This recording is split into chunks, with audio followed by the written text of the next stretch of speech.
l'État hébreu fait courir au monde le plus grand danger.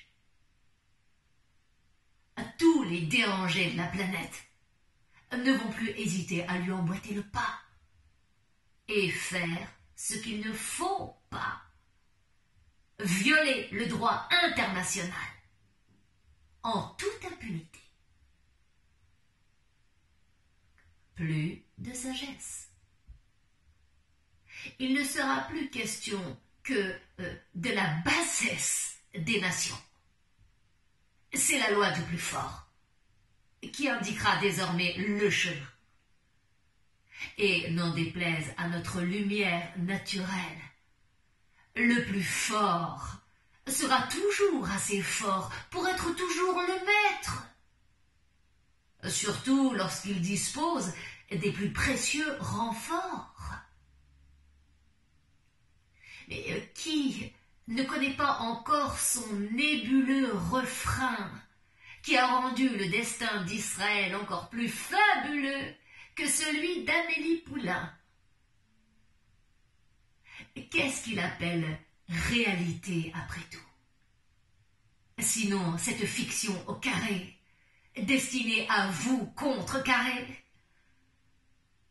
Pour qu'Israël existe, il faut reconnaître que la Palestine n'a jamais existé.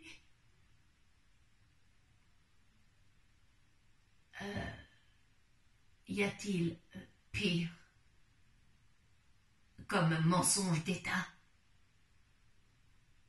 Et même si les Arabes ne réagissent pas, ou peu, ou par endroits, c'est tout notre sens de la justice qui n'en revient toujours pas. Comment peut-on le faire carrément disparaître du jour au lendemain? Et tous les hommes qui ont encore un brin d'humanité ou un tant soit peu d'honnêteté devraient proclamer « Nous sommes tous Palestiniens », c'est-à-dire assoiffés de justice et de vérité. Rien de plus et rien de moins. Mais les puissants en ont décidé autrement. Annexer la géographie et indexer l'histoire. Ils n'ont donc rien retenu de nos légitimes réclamations. Ils sont plus que déterminés à refaire l'histoire en réinventant 3 façons de la voir. Une histoire sainte et qui stipule qu'il faut déraciner les enracinés et enraciner les déracinés.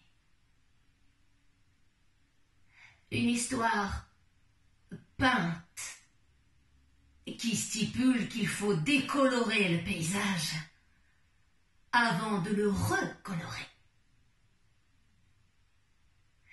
Et une histoire feinte qui stipule qu'on ne peut renoncer à son devoir que si on feint d'ignorer, mais ce qu'on est censé savoir.